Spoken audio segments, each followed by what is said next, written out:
Tema yang sangat menarik pada malam hari ini seperti yang disampaikan tadi sama Bapak Evangelis Ralian Manurung. Mari Bapak Ibu kita sama-sama belajar untuk pendalaman Alkitab pada malam hari ini. Tema kita adalah Perang di Sorga, Kemenangan yang sudah ditetapkan Allah. Tadi Pak Evangelis Ralian Manurung sudah membacakan dari Kitab Wahyu pasal yang ke-12 ayat yang ke-7 sampai dengan ayat yang ke-9. Minggu lalu kita sudah sama-sama belajar dari Wahyu pasal yang sama, pasal 12 ayat 1 sampai dengan ayat yang ke-6. Lalu malam hari ini Bapak Ibu, kalau di Alkitab diberikan judul Naga Dikalahkan gitu ya. Nah, bagaimana kaitannya dengan tema kita yang dibuat oleh gereja, Perang di Sorga, Kemenangan yang sudah ditetapkan Allah. Coba kita masuk dalam pendahuluan dulu. Dalam kehidupan orang percaya, kita sering menyadari adanya pergumulan rohani, pencobaan, tuduhan, ketakutan, dan tekanan iman. Maka Bapak Ibu pernah nggak ya? Mungkin Bapak Ibu itu saya nggak tahu ya, tapi saya percaya mungkin ada di antara Bapak Ibu yang sering mengatakan begini, ada nggak sih setan itu gitu ya? Kalau misalkan di dalam rumah kosong itu sering mengatakan, waduh banyak sekali setannya di sana gitu ya. Tetapi pernahkah Bapak Ibu mengatakan begini, wah mereka ini kan setan itu walaupun ada tapi tidak mengganggu kita, jadi biarkan saja.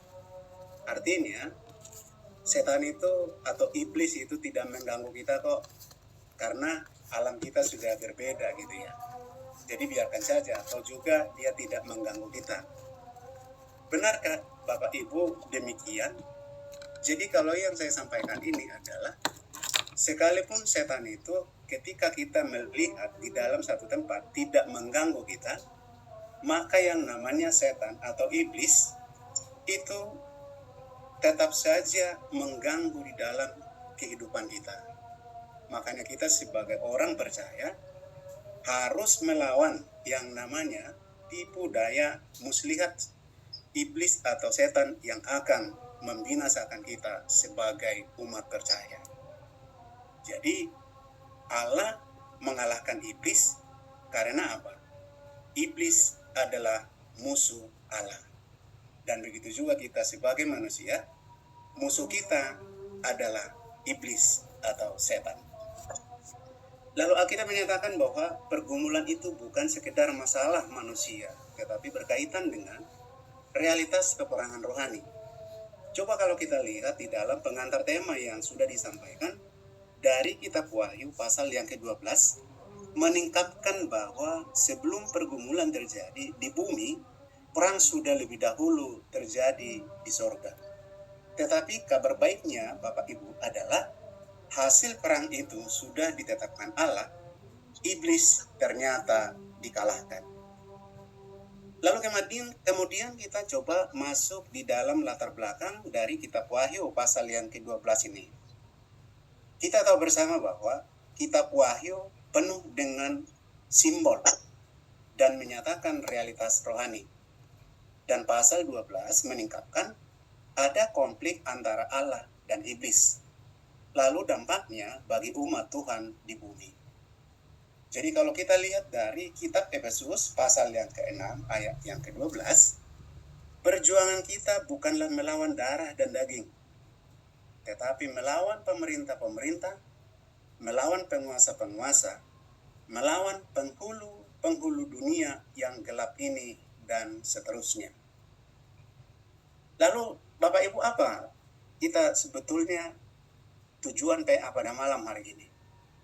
Jadi tujuan pendalaman Alkitab pada tema yang kita diskusikan pada malam hari ini adalah supaya kita sebagai jemaat diaspora Cawang memahami realitas peperangan rohani menurut dari kitab pasal 12 ayat 7 sampai dengan ayat yang ke-9. Jadi memahami realitas peperangan rohani menurut di Wahyu pasal yang ke-12 ini. Ayat 7 sampai dengan ayat yang ke-9. Lalu kita juga menyadari bahwa kemenangan sudah ditetapkan Allah. Lalu tujuannya juga mengaplikasikan kebenaran ini dalam kehidupan orang Kristen masa kini, termasuk Bapak, Ibu, dan saya. Lalu tujuan yang terakhir adalah kita mampu hidup sebagai orang percaya yang berdiri dalam kemenangan Kristus. Coba kita lihat pertanyaannya dan jawabannya. Siapa sebenarnya yang berperan itu? Jadi jawabannya adalah menurut dari teks Alkitab yang kita baca, Mikael dan malaikat Allah versus iblis dan malaikatnya. Inilah yang sedang berperang. Lalu siapa yang kalah? Tentunya yang kalah adalah iblis dan malaikatnya. Lalu kemana iblis dilemparkan? Seperti yang sudah tertulis di Alkitab tadi, maka iblis dilemparkan ke bumi. Sekarang kita akan masuk di dalam penjelasan teks dan makna teologis. Coba kita masuk dalam poin yang pertama.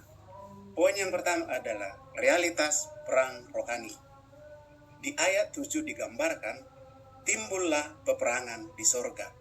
Artinya, peperangan ini bukan simbol konflik manusia, tetapi konflik kosmis antara kuasa Allah dan pemberontakan iblis. Mikael mewakili otoritas Allah, bukan bertindak atas kekuatannya sendiri.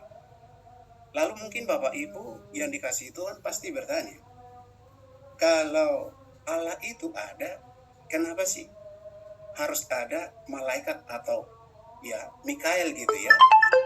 Atau juga Allah itu kan punya otoritas. Kenapa harus ada malaikat atau Mikael? Nah, ini nanti kita sama-sama belajar kenapa ada pertanyaan seperti itu.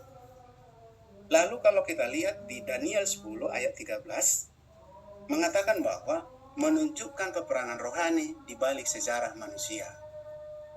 Dan Efesus 6 ayat 12, seperti yang digambarkan tadi, karena perjuangan kita bukanlah melawan darah dan daging, dan seterusnya.